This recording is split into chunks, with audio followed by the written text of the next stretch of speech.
Shalom, selamat pagi Bapak Ibu Saudara. Saya percaya hari ini adalah hari yang Tuhan siapkan kesediaan bagi setiap kita. Kita sama-sama datang di hadirat Tuhan.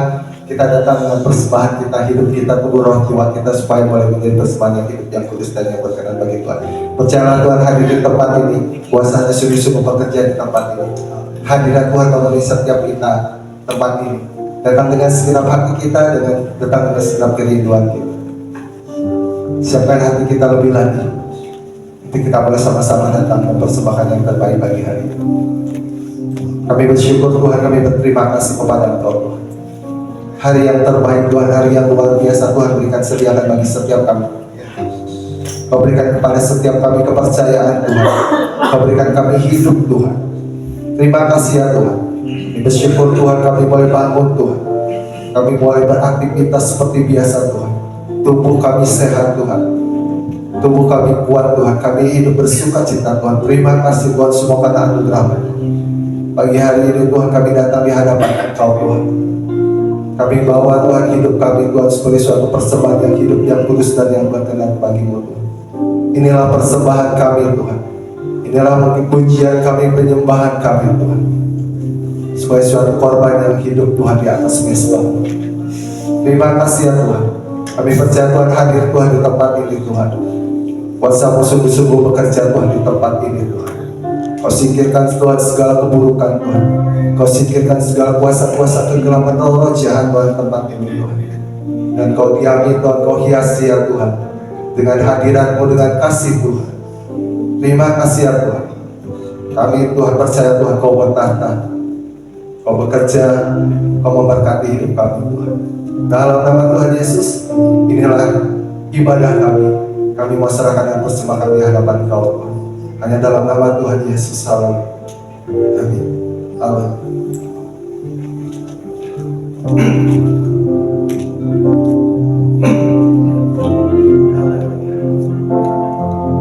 Kita percaya Tuhan hadir di tempat ini. Kau singkirkan semua keburukan, semua kuasa karena ada Yesus. Kau didiami dengan kebaikan, dengan kasih Tuhan karena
Setiap kami pribadi lepas pribadi Tuhan, Kau nyatakan kehadiran-Mu Tuhan. Kau singkirkan Tuhan segala kuasa-kuasa kegelapan, roh-roh jahat dalam hidup kami yang membelenggu kami, yang menguasai setiap akal pikiran tubuh roh jiwa kami. Tuhan minta dalam nama Tuhan Yesus Kristus Tuhan, kami percaya Tuhan, tidak ada kuasa yang lebih besar daripada kuasa-Mu yang bekerja atas setiap kami gereja. Tidak ada roh yang lebih besar, roh yang lebih dahsyat, hanya Roh Kudus-Mu yang sungguh-sungguh bekerja atas setiap kami jemaat-Mu, gereja-Mu Tuhan. Nyatakanlah ya Tuhan, nyatakanlah Tuhan. Biar dunia tahu, penguasa-penguasa di angkasa roh jahat tahu bahwa Kau Tuhan yang luar biasa ada di dalam hidup kami, menguasai hidup kami, bekerja dalam hidup kami, menuntun setiap langkah hidup kami, memimpin setiap langkah kami. Membuat kami lebih lagi maksimal ya, membuat kami terus berapi-api Tuhan, berkobar-kobar ya Tuhan. Tunjukkanlah Tuhan, biar dunia tahu kuasa Roh Kudus-Mu Tuhan luar biasa bekerja dalam hidup kami Tuhan. Terima kasih Bapa, Terima kasih Yesus, terima kasih Roh Kudus Tuhan. Kami mau serahkan dan persembahkan Tuhan ibadah kami Tuhan ke dalam tangan Kau. Biar Kau Tuhan yang berjalan di langit atas hidup kami Tuhan. Kami percaya Tuhan Kau boleh melihat Tuhan persembahan Tuhan daripada seluruh jemaat Tuhan. Mereka datang Tuhan dengan segala persembahan Tuhan. Mereka Tuhan persembahkan di hadapan Kau Tuhan di mezbah-Mu Tuhan. Pujian mereka, penyembahan mereka Tuhan, rasa syukur mereka Tuhan di hadapan Engkau Tuhan. Dan kami percaya Tuhan, hari ini pun Tuhan, Engkau akan memberkati kami Tuhan dengan isi firman-Mu Tuhan, dengan perkataan-Mu Tuhan, isi hati-Mu Tuhan. Kami percaya Tuhan, kami persiapkan hati kami Tuhan sebagai tanah yang subur, ladang yang subur Tuhan, sehingga saat kebenaran firman Tuhan disampaikan, firman itu boleh benar-benar tertanam dalam hidup kami, bertumbuh dan menghasilkan buah yang limpah dalam kehidupan kami. Terima kasih Bapa, terima kasih Yesus, terima kasih Roh Kudus Tuhan. Sekali lagi Tuhan, kami masyarakat dan persembahkan ibadah kami Tuhan, hanya di dalam nama Bapa dan Putra dan Kudus, dalam nama Tuhan Yesus. Setiap kita yang siap mempersembahkan yang terbaik pagi hari ini, sama-sama katakan amin, haleluya. Saya undang Bapak Ibu Saudara sama-sama berdiri. Kita boleh menengok kiri kanan depan belakang kita, katakan selamat hari Minggu. Tuhan Yesus memberkati setiap kita.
Kita berdoa berkata, janganlah hendak kerajinan kendor, tapi biarlah rohmu menyala-nyala dan layanilah Tuhan. Saya percaya bahwa setiap kita 10 hari yang lalu kita sudah dipenuhi oleh Roh Kudus-Nya.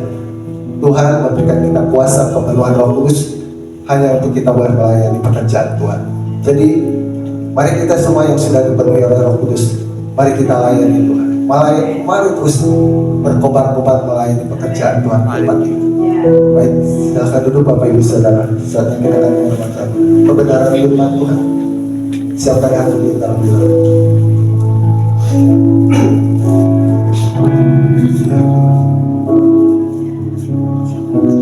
Terus harapkan Tuhan, sesuaikan tuntunan Tuhan. Buka hati kita, buka hidup kita, biar hidup kita dipenuhi Roh Kudus. Tuhan berkata bahwa Tuhan akan memberikan kita seorang penolong. Dia akan terus menolong hidup kita sampai hidup kita. Dia akan menjadi pemimpin dalam hidup kita. Dia yang akan mengingatkan kita, menyadarkan kita, mengisahkan kita. Dia yang akan memampukan kita melakukan perkara-perkara yang luar biasa. Mari harapkan Tuhan, Roh Tuhan bekerja lebih lagi dalam hidup kita. Karena percayalah saat Roh Kudus-Nya bekerja atas hidup kita, saat Roh Kudus-Nya berkarya dalam hidup kita, tidak ada satupun yang dapat menghentikan dan menahan kuasa Roh Kudus untuk bekerja dalam hidup kita, memampukan setiap kita jemaat Tuhan untuk melakukan perkara yang luar biasa bersama dengan Tuhan. Haleluya Yesus. Ini kami Tuhan, ini jemaat Tuhan. Kami buka hati kami, hidup kami Tuhan. Inilah waktu-Mu Tuhan. Inilah waktu-Mu, inilah waktu-Mu Yesus. Inilah waktu-Mu Roh Kudus Tuhan bekerja atas hidup kami. Haleluya Yesus.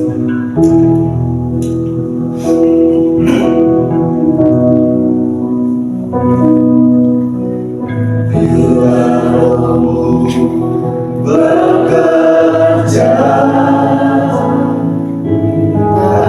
ada yang mampu menahannya.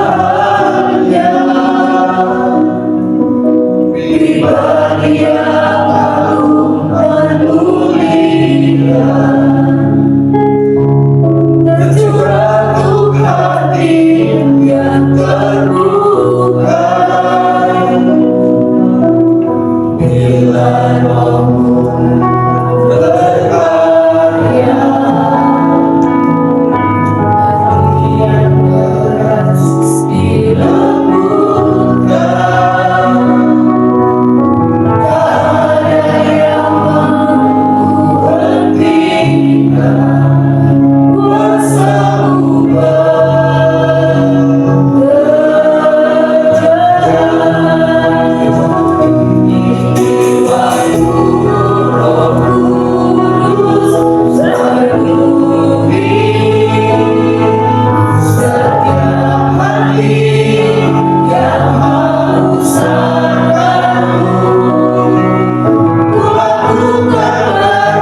kita yang hidup dipimpin oleh Roh Kudus. Katakan inilah waktumu ya Yesus. Inilah waktumu ya Yesus. Setiap hari, setiap hari. Ku lakukan perkara yang mustahil. Setiap hari bergerak dengan tuntunan ilahi. Inilah waktumu ya Yesus.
Terima kasih Tuhan. Terima kasih Yesus.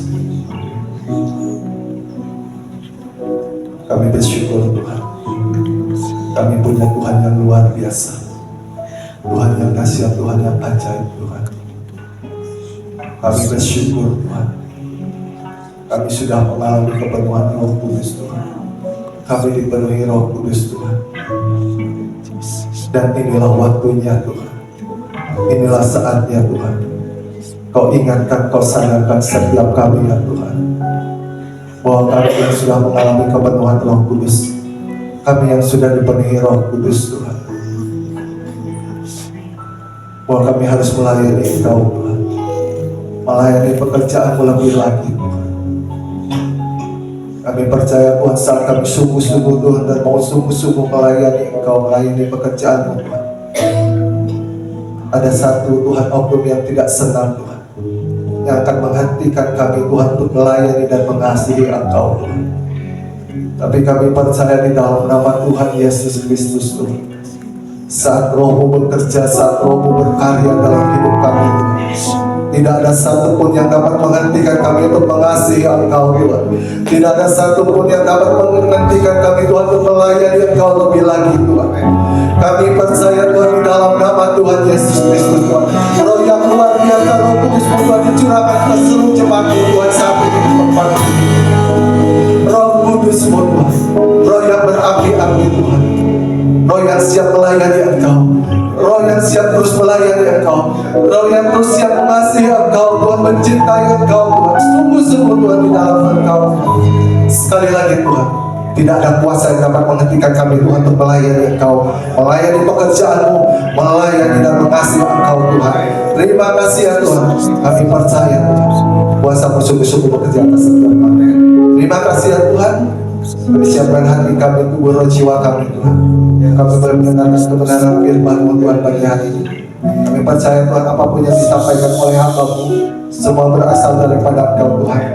Dan kami Tuhan, kami percaya itu boleh menjadi berkat dan kekuatan bagi kami. Itu yang akan menuntun kami, memimpin kami Tuhan, untuk kami Tuhan melalui kehidupan kami Tuhan sehari-hari ya Tuhan. Terima kasih ya Tuhan. Syukur berterima kasih Tuhan untuk hamba-Mu yang sudah Tuhan bawa Tuhan ke tempat ini. Tuhan hadirkan Tuhan tempat ini dan akan menyampaikan kebenaran firman-Mu Tuhan. Terima kasih ya Tuhan. Berkati hamba-Mu, berkati kami semua ya Tuhan. Di dalam nama Bapa dan Putra dan Kudus, dalam nama Tuhan Yesus. Haleluya. Amin. Boleh berikan aplaus untuk teman-teman kita yang sudah sebelum kita mendengarkan kebenaran firman Tuhan, izinkan saya untuk memperkenalkan diri sebentar. Mungkin tadi Ibu sudah memperkenalkan nama saya Jose Barros. Asli saya dari Timor Leste. Timor Leste. Dan hari ini saya boleh berbicara bahasa Indonesia, boleh berkhotbah di depan Bapak Ibu. Itu merupakan sebuah anugerah yang Tuhan berikan pada saya. Di Timor Leste kita tidak menggunakan bahasa Indonesia. Di Timor Leste kita pakai yang namanya bahasa Tetun dan juga bahasa Portu. Kalau di sini digunakannya bahasa Inggris. Kalau di Timor Leste kita pakai bahasa Portu. Dan kenapa saya boleh berada di Indonesia? Karena waktu itu ada terjadi peperangan yang hebat di sana.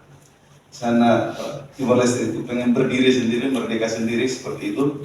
Ini terjadilah konflik peperangan. Dan orang tua saya itu tetap memegang NKRI. Ini kami di bawah pemerintah Indonesia untuk masuk ke masuk ke provinsi NTT dan tinggal di sebuah kota kecil yaitu kota Atampula yang dekat perbatasan Timor Leste. Dan puji nama Tuhan Yesus Kristus, hari ini saya boleh berdiri di depan Bapak Ibu untuk menyampaikan kebenaran firman Tuhan. Itu merupakan sebuah anugerah untuk memberikan kepada saya. Saya tidak menyangka bahwa saya akan berdiri di sini, tapi karena pertolongan Tuhan, saat ini saya boleh berada di tempat ini. Oke, baik Bapak Ibu Saudara-saudara, sebelum kita mendengarkan kebenaran firman Tuhan, akan jauh lebih baik kita berdoa. Minta pimpinan Roh Kudus untuk setiap kita mengerti, menangkap kebenaran firman Tuhan yang hari ini kita dengar. Bapa di dalam kerajaan surga Tuhan, mengucap syukur ya Tuhan. Kami sudah memuji, menyembah, dan memuliakan Nama. Sekarang tiba saatnya kami mendengarkan kebenaran firman Tuhan. Mohon Roh Kudus mau bekerja di setiap kami. Bukakan hati kami, bukakan pikiran kami untuk mengerti kebenaran firman. Berikan kami hati seorang murid, telinga seorang murid untuk mendengar kebenaran. Juga Tuhan urapi hamba-Mu yang akan menyampaikan kebenaran firman Tuhan pada kesempatan pagi ini. Bukan hamba-Mu untuk bisa menyampaikan kebenaran firman Tuhan dengan bahasa yang mudah dimengerti, bahasa yang sederhana.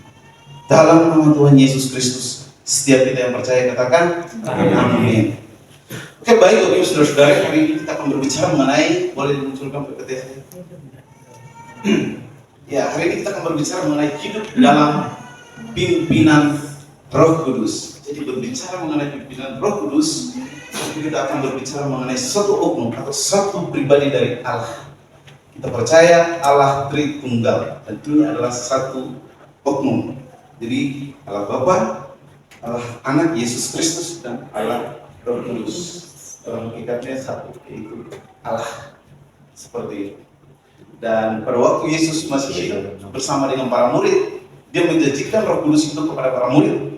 Suatu ketika nanti aku kembali ke surga, mengutus seorang penolong yang akan menuntun kamu, yang akan melindungi engkau, akan memberikan kuasa kepada engkau untuk melakukan berbagai hal yang baik yang dapat memuliakan nama Tuhan. Dan hal itu digenapi pada waktu Yesus datang ke dunia menjalani pelayanan di tempat di dunia ini.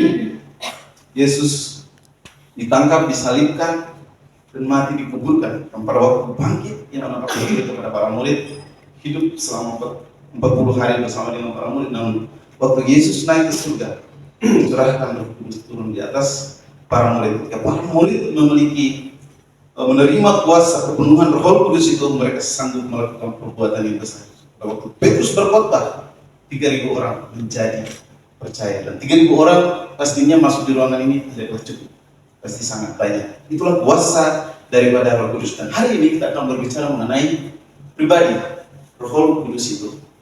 Dan pribadi Roh Kudus ini memiliki apa yang dimiliki oleh manusia, yaitu memiliki kehendak. Boleh dimunculkan? Ya, itu memiliki Roh Kudus, itu memiliki apa yang dimiliki oleh manusia, yaitu memiliki kehendak dan juga memiliki pikiran dan juga memiliki yang namanya perasaan. Jadi kalau segala sesuatu yang kita minta tidak sesuai dengan kehendak Tuhan, tentu tidak akan bekerja. Dan Tuhan juga punya pikiran, dan Tuhan juga punya perasaan. Roh Kudus juga memiliki perasaan. Kalau sudah menjadi orang Kristen dan hidup kita masih penuh dengan dosa, masih belum bisa meninggalkan kehidupan yang lama, sudah pasti kita mengecewakan Roh Kudus yang dimeteraikan di dalam kehidupan kita. Boleh di next? Tentu Roh Kudus bisa juga disebut sebagai Roh Allah, dan dia juga memiliki sifat-sifat seperti Allah, yaitu Maha Hadir. Roh Kudus bisa hadir di tempat ini, Roh Kudus bisa hadir di tempat kerja kita, Roh Kudus bisa hadir di tempat studi kita, dan Roh Kudus bisa hadir di mana saja. Dan Roh Kudus itu adalah pribadi yang Maha tahu. Dia tahu. Walaupun kita melakukan dosa di sana sembunyi-sembunyi, Kudus tahu, Kudus ada. Jadi kita tidak bisa menyembunyikan diri kita daripada Tuhan. Mungkin kita bisa menyembunyikan diri dari ibu gembala, atau mungkin bisa menyembunyikan diri dari suami istri atau rekan-rekan seiman kita. Tapi Roh Kudus Maha tahu, dia mengetahui apa yang kita lakukan. Dan Roh Kudus juga adalah pribadi yang maha kuasa. Di dalam kemahakuasaannya sanggup melakukan apa saja dan mempergunakan apa saja untuk menolong setiap orang yang percaya kepadanya, untuk melakukan hal-hal yang dahsyat yang dapat memuliakan nama Tuhan. Dan yang terakhir, Roh Kudus juga bersifat kekal dari dulu penciptaan sampai hari ini dan sampai selama-lamanya. Roh Kudus itu dimeteraikan di dalam setiap Bapak Ibu dan saya. Boleh di-next?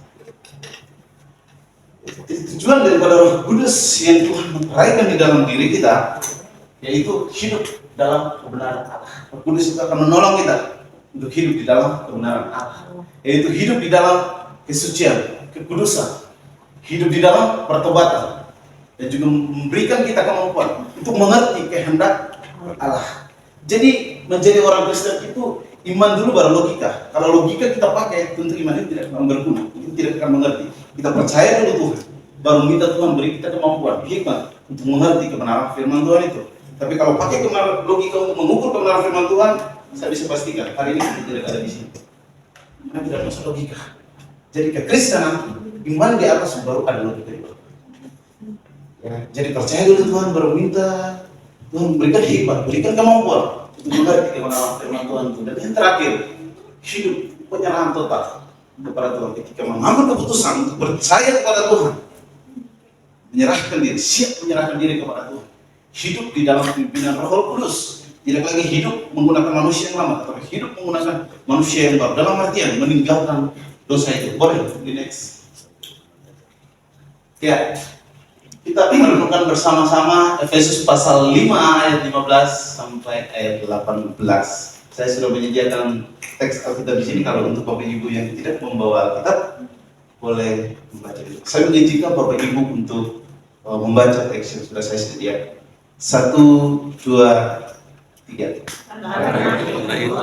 Berikanlah dengan seksama bagaimana kamu hidup jelas seperti orang bebal sebentar bersama dengan dan waktu yang ada dari hari ini dan lagi saja.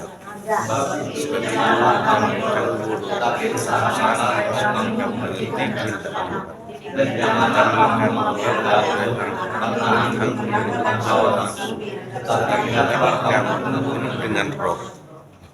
Jadi di sini dikatakan perhatikanlah dengan seksama bagaimana kamu hidup dan pergunakanlah waktu-waktu yang ada ini. Karena hari-hari ini adalah jahat dan usahakanlah supaya mengerti kehendak Allah dan hendaklah kamu penuh dengan Roh Kudus. Untuk mengerti teks ini mungkin kita perlu memahami konteks di mana teks disampaikan.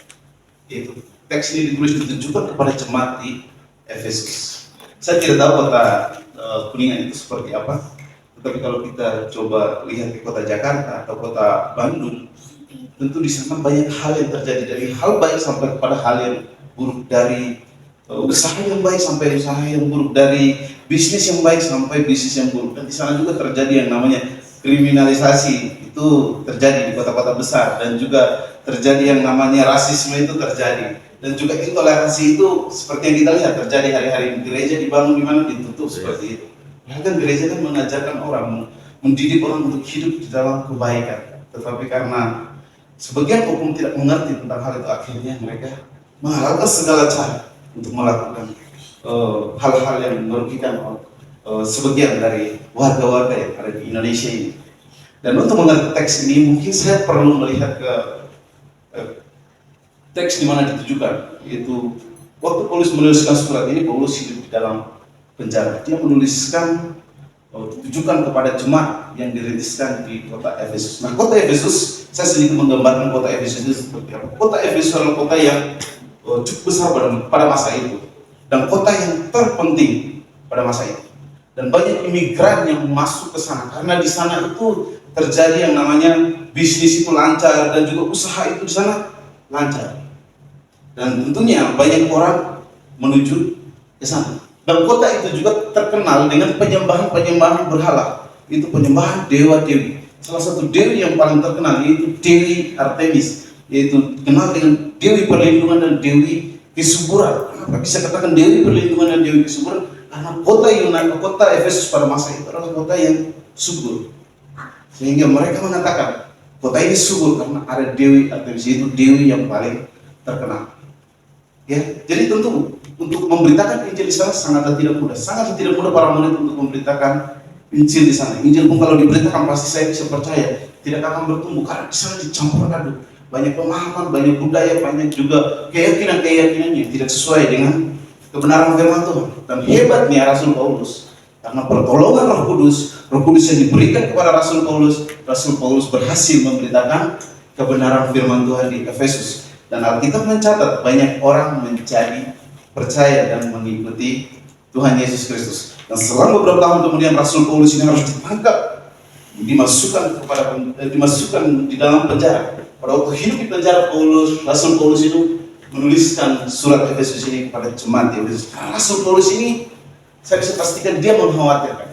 Dia takut jemaat-jemaat yang di situ pasti akan diombang-ambingkan oleh beberapa pengacara. Sehingga Rasul Paulus menasihatkan jemaat-jemaat di Efesus. Dia mengatakan, perhatikanlah dengan seksama bagaimana kamu hidup, dan mempergunakanlah waktu ini dengan baik. Usahakanlah kamu mengerti dengan kehendak Tuhan, dan hendaklah kamu penuh dengan Roh Kudus. Dan saya bisa pastikan Rasul Paulus ini mengenal betul, tahu kualitas, tahu mentalitas jemaat yang dipimpin. Dan saya juga bisa pastikan ibu pasti mengetahui kualitas rohani dari teman-teman yang ada di sini, bapak ibu yang ada di sini. Saya bisa pastikan ibu tahu.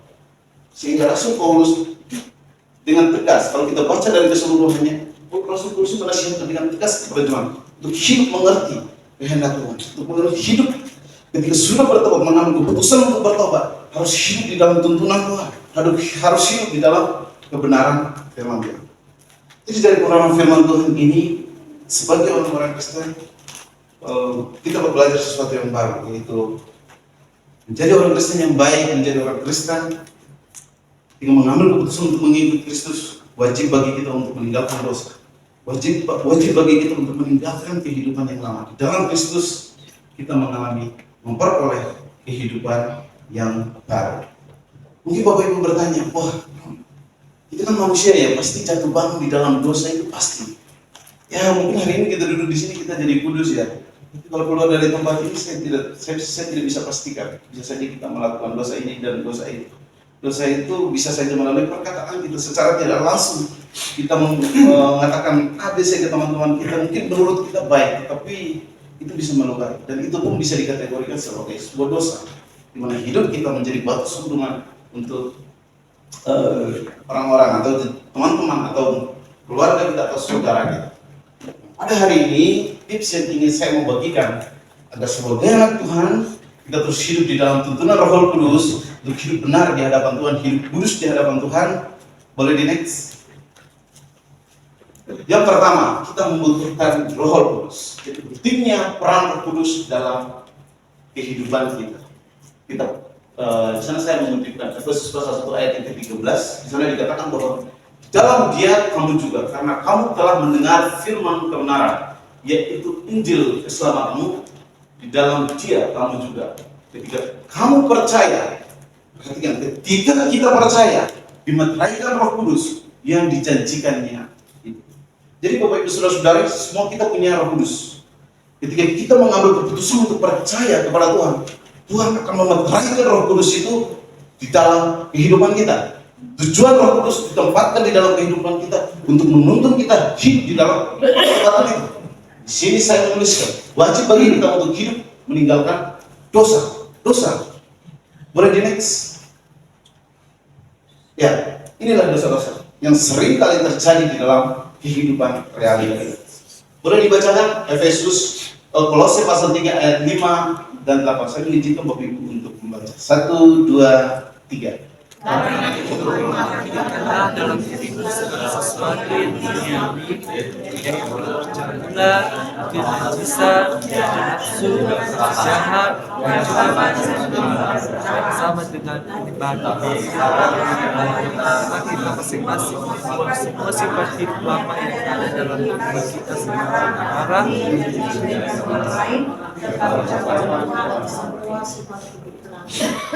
karena itu matikanlah dalam dirimu segala sesuatu yang duniawi. Apa segala sesuatu yang duniawi? Kita mencatat hawa nafsu, percampuran, kenajisan, nafsu jahat, keserakahan yang sama dengan penyembahan berhala. Ketika sudah mematikan, kita juga mencatat dibuang semua itu keluar daripada diri kita. Tetapi sekarang, marilah kita masing-masing membuang semua sifat hidup lama yang ada di dalam diri kita, seperti marah, membenci, dan menjengkelkan orang lain, serta ucapan yang kotor.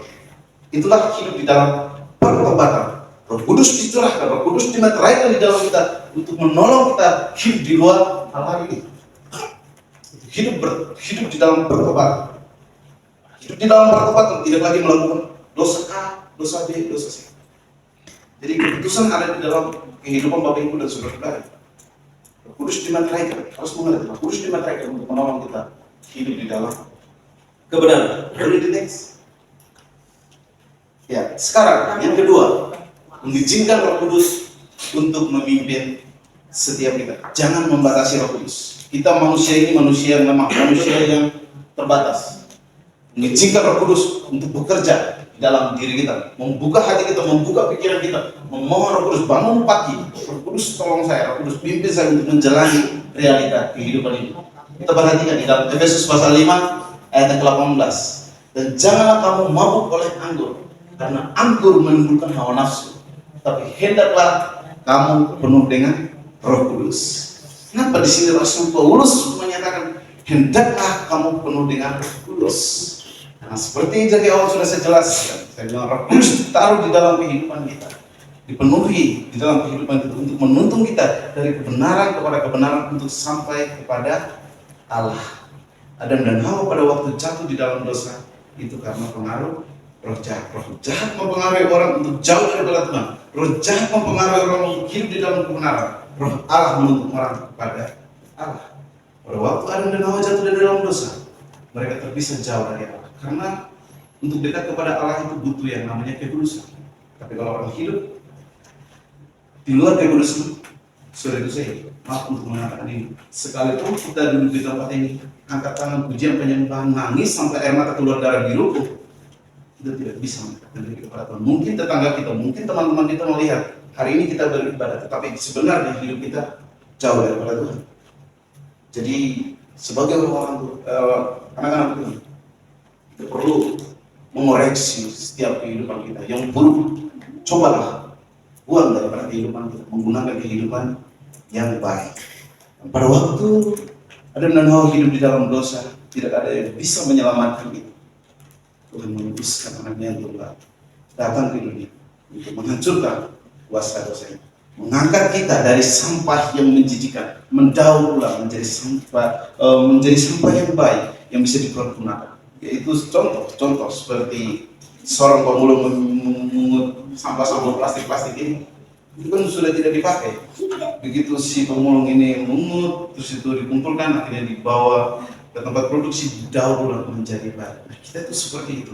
Tuhan sampai rela menjadi seorang pemulung, turun memungut sampah-sampah ini, akhirnya dibawa ke tempat produksi untuk didaur ulang. Itulah kehidupan kita. Dan saat ini menyadarilah kita bukan lagi pribadi masa lalu, tapi kita adalah pribadi orang-orang yang hidup di dalam kebenaran.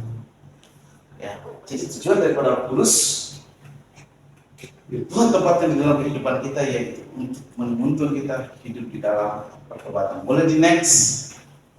Ya. Jadi kenapa Rasul Paulus mengatakan hendaklah kamu penuh dengan Roh Kudus?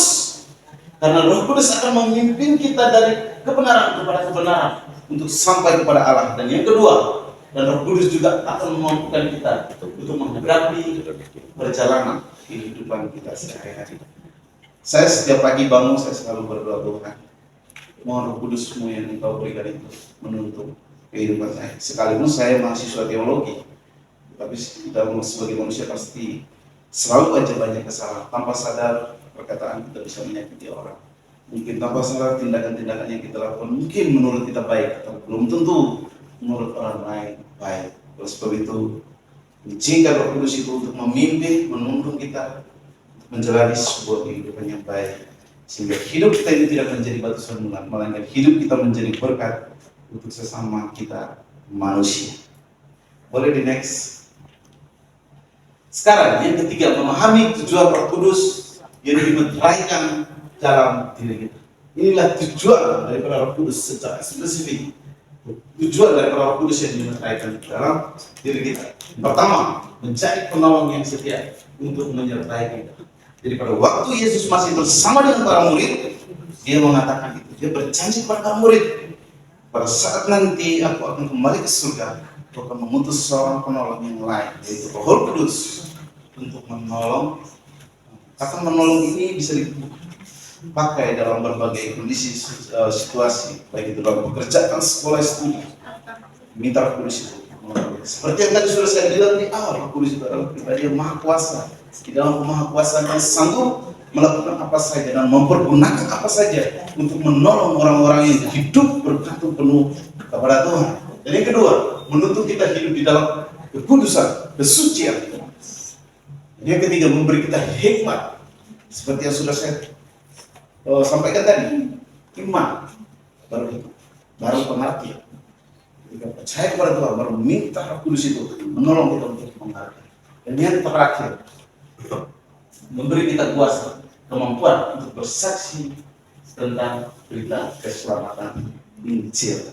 Jadi pada waktu itu para murid sedang berkumpul ketika Roh Kudus dicerahkan, para murid itu memiliki sebuah kuasa yang extraordinary. Bapak Ibu tahu Simon Petrus, Alkitab tidak mencatat Simon Petrus itu sekolah SD, SMP, SMA, bahkan S1, S2. Alkitab tidak menuliskan itu, tetapi secara tradisi Yahudi pasti Simon Petrus ini ada belajar, dia juga bisa membaca dan lain sebagainya. Tradisi Yahudi. Dan pada waktu itu, ketika rasul-rasul itu menerima kebenaran firman Tuhan, menerima Roh Kudus yang dicurahkan, Simon Petrus itu sekalinya bertobat, banyak orang yang menjadi percaya pada waktu itu. Dan jumlah mereka, Alkitab mencatat 3.000 orang bertobat. Itulah kuasa daripada Roh Kudus. Roh Kudus itu bisa memakai siapa saja dan mempergunakan apa saja untuk melakukan hal-hal yang extraordinary, melakukan hal-hal yang dahsyat, hal-hal yang luar biasa untuk mendatangkan kebaikan, kemuliaan bagi nama Tuhan Yesus Kristus. Jadi sebagai anak-anak Tuhan, mengizinkan Roh Kudus untuk bekerja melalui kehidupan kita. Hari ini kita sudah percaya, mungkin tetangga kita, saudara kita, kakak kita, adik kita yang mungkin masih menolak Tuhan Yesus Kristus dalam kehidupan, meminta Roh Kudus untuk bekerja melalui kehidupan kita. Percayalah, tetangga kita, saudara kita, rekan kerja kita boleh mengikuti Kristus. Jadi jika saya untuk mengatakan sekali lagi, jangan membatasi Roh Kudus untuk bekerja. Buka hati, buka pikiran, meminta Roh Kudus untuk menuntun setiap kita. Boleh di-next? Ya. Efesus pasal 5 ayat yang ke-18. Dan janganlah kamu mabuk oleh anggur, karena anggur menimbulkan hawa nafsu, tetapi hendaklah kamu penuh dengan Roh Kudus. Untuk mengalami kepenuhan Roh Kudus, kita harus hidup di dalam yang namanya kekudusan, kerendahan hati, berdoa, taat kepada firman Tuhan, menjauhkan iri hati dan kebencian. Jadi untuk mengalami kepenuhan Roh Kudus itu dipastikan kita harus hidup di dalam kekudusan. Tetapi kalau kita hidupnya masih di dalam dosa, Roh Kudus yang dimeteraikan di dalam diri kita itu tidak menyala-nyala, Pak. Lama-kelamaan akan padam, Pak. Jadi untuk memastikan Roh Kudus itu terus menyala-nyala dalam kehidupan kita, terus memenuhi hidup kita, pastikan kehidupan kita itu hidup kudus, hidup penuh dengan kerendahan hati, berdoa, taat kepada firman Tuhan, jauhkan kebencian, jauhkan iri hati. Ya. Jadi di sini saya menuliskan, menerima Roh Kudus itu hanya terjadi satu kali, pada saat kita percaya Roh Kudus itu dimeteraikan. Tujuan Roh Kudus dimeteraikan seperti yang sudah saya bilang, akan menolong kita hidup di dalam sebuah pertobatan. Dan untuk mengalami kepenuhan Roh Kudus itu harus terus menerus. Tapi kalau Roh Kudus yang ditempatkan dan kita tidak menyadari itu dan masih hidup di dalam dosa, sudah pasti Roh Kudus yang dimeteraikan di dalam diri kita hanyalah label semata, tidak ada arti. Tapi Roh Kudus akan berarti ketika kita hidup di dalam kekudusan, dan Roh Kudus itu memenuhi hidup kita, akan menolong kita menjalani kehidupan yang baik, kehidupan yang dimana hidup mempermuliakan nama Tuhan dan hidup menjadi berkat untuk sesama kita manusia. Jadi pastikan hidup kita kudus di hadapan Tuhan. Sebagai anak-anak Tuhan, jangan lagi mau hidup dalam dosa. Kita harus keluar daripada dosa. Jangan mau diperbudak oleh dosa itu. Sebagai anak-anak Tuhan, ambil keputusan. Keputusan ada di tangan Bapak Ibu Saudara-saudara. Ambil keputusan. Menjadi orang-orang Kristen harus memiliki mentalitas kerajaan Allah, meninggalkan dosa itu, tidak lagi hidup di dalam dosa itu. Dosa memperbudak kita. Dosa akan membuat kita hidup di dalam penyesalan. Tempat orang berdosa, suatu ketika akan masuk di dalam neraka. Kita tidak bisa sampai kepada kerajaan Allah. Kita sudah tahu di dalam Kristus kita memperoleh yang namanya keselamatan. Ya, keselamatan. Tetapi kalau hidup kita masih dosa, sorry to say, maaf untuk mengatakan, kita hanya tahu kerajaan Allah itu ada, tetapi kita tidak akan melanjut. Kita hidup di dalam siksaan neraka. Itu keputusan itu ada di tangan Bapak Ibu Saudara-saudara. Saya percaya kita memiliki sebuah kesadaran untuk hidup di dalam sebuah kebenaran dan untuk menjaga hidup kita terus kudus, terus benar di hadapan Tuhan. Memohon Roh Kudus itu untuk menuntun kita. Kita tidak sanggup menjalani kehidupan ini seorang diri. Makanya Tuhan menciptakan manusia itu lemah. Tuhan menciptakan manusia itu lemah untuk bergantung kepada kemahakuasaan Tuhan. Mungkin itu yang bisa saya sampaikan. Saya memberikan waktu sejenak kepada Bapak Ibu Saudara pada kesempatan hari ini untuk duduk berdiam diri di hadapan Tuhan, meminta ampun, meminta Tuhan mengampuni setiap dosa yang kita lakukan, meminta pengampunan daripada Tuhan. Mungkin hari-hari ini kita hidup tanpa sadar kita menduga Roh Kudus. Mungkin hari-hari ini hidup kita jauh daripada Tuhan, dan mungkin kita masih malas beribadah. Ini adalah kesempatan. Jangan melihat diri kan, duduk di hadapan Tuhan, merenungkan kebaikan Tuhan, meminta Roh Kudus dengan iman, meminta Roh Kudus dengan kehausan kerinduan, dan menerima Roh Kudus itu dengan iman. Menyerahkan beberapa waktu ke depan, beberapa menit ke depan untuk Bapak Ibu merenungkan. Jangan melihat kiri kanan, fokus diri kita sama Tuhan. Pandang Yesus Kristus, pandang Tuhan, minta Roh Kudus menuntun, menolong, menyertai kita.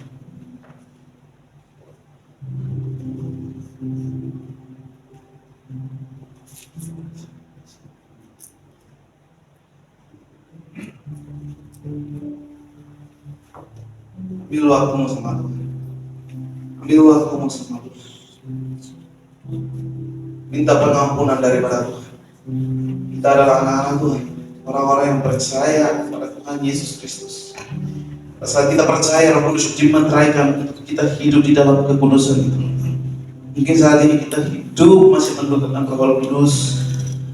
Ini adalah kesempatannya berbalik kepada Tuhan. Katakan kepada dosa, saya tidak mau lagi hidup di sana. Ya,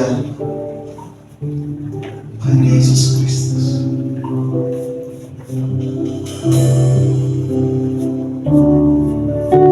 Rasakan kasih Tuhan. Rasakan kuasa-Mu Tuhan. Rasakan kasih kuasa Roh Kudus. Rasakan kehadiran Tuhan. Rasakan kasih-Mu Tuhan. Rasakan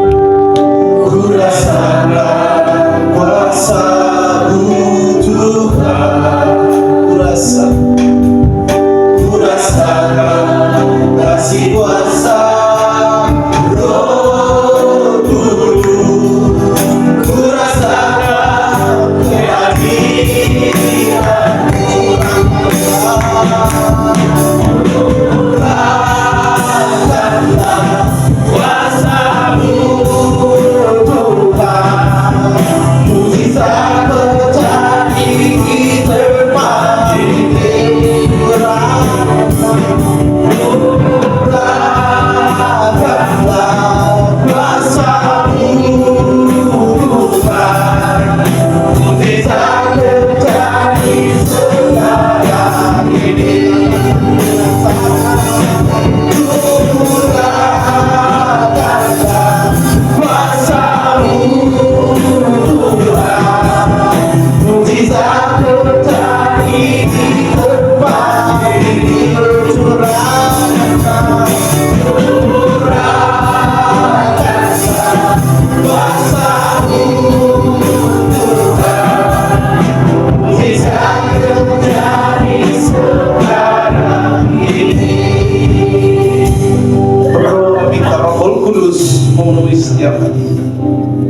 Roh Kudus, Tuhan sudah memeteraikan pada saat kita percaya. Tetapi untuk meminta penuhan Roh Kudus itu terjadi terus menerus, kita harus hidup di dalam kekudusan. Pada saat ini, ambil keputusan untuk tidak lagi hidup di dalam dosa itu. Dosa memperbudakan setiap kita. Ya Tuhan Yesus, Tuhan Kamu ketahui setiap kami yang hadir di tempat ini.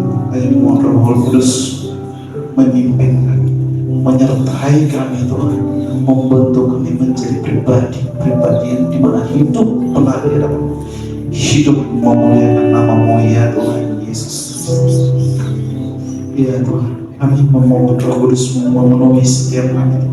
Beri kami sebuah kesadaran Tuhan, mampukan kami untuk berkata tidak terhadap dosa, mampukan kami untuk bisa keluar daripada perbudakan dosa itu Tuhan. Kami percaya Tuhan Yesus Kristus, Engkau sanggup memakai para rasul untuk melakukan perbuatan yang dahsyat, perbuatan yang besar bagi kemuliaan nama-Mu. Dan saat ini pun saya percaya di dalam nama Tuhan Yesus Kristus, Kamu memakai setiap kami yang hadir di tempat ini melakukan sesuatu, melakukan hal yang dapat mempermuliakan nama-Mu ya Yesus Kristus. Rasakan kasih-Mu Tuhan, rasakan kuasa-Mu Tuhan, rasakan kasih kuasa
terjadi di tempat ini Tuhan Yesus Kristus.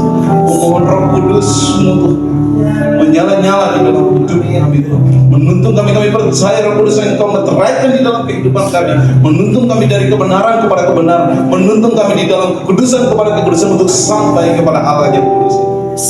Puji nama Tuhan Yesus Kristus. Bapa di dalam kerajaan surga, kembali mengucap syukur ya Tuhan pada kesempatan hari ini sudah mendengarkan kebenaran firman, meteraikan kebenaran firman itu di dalam setiap kami, memberi kami pengertian untuk mengerti kehendak, memenuhi kami dengan Roh Kudus. Dan kami percaya Roh Kudus sudah akan menuntun kami, menolong kami untuk menjalani sebuah kehidupan yang baik, di mana hidup kami Tuhan memuliakan nama-Mu, menjadi berkat bagi sesama kami. Kiranya Tuhan memberkati setiap kita, Tuhan melindungi setiap kita, Tuhan menyinari kita dengan wajah dan memberi kita kasih karunia. Kiranya Tuhan menghadapkan wajahnya kepada setiap kita dan memberi kita damai sejahtera. Terpuji nama Tuhan Yesus Kristus. Setiap kita yang percaya katakan amin.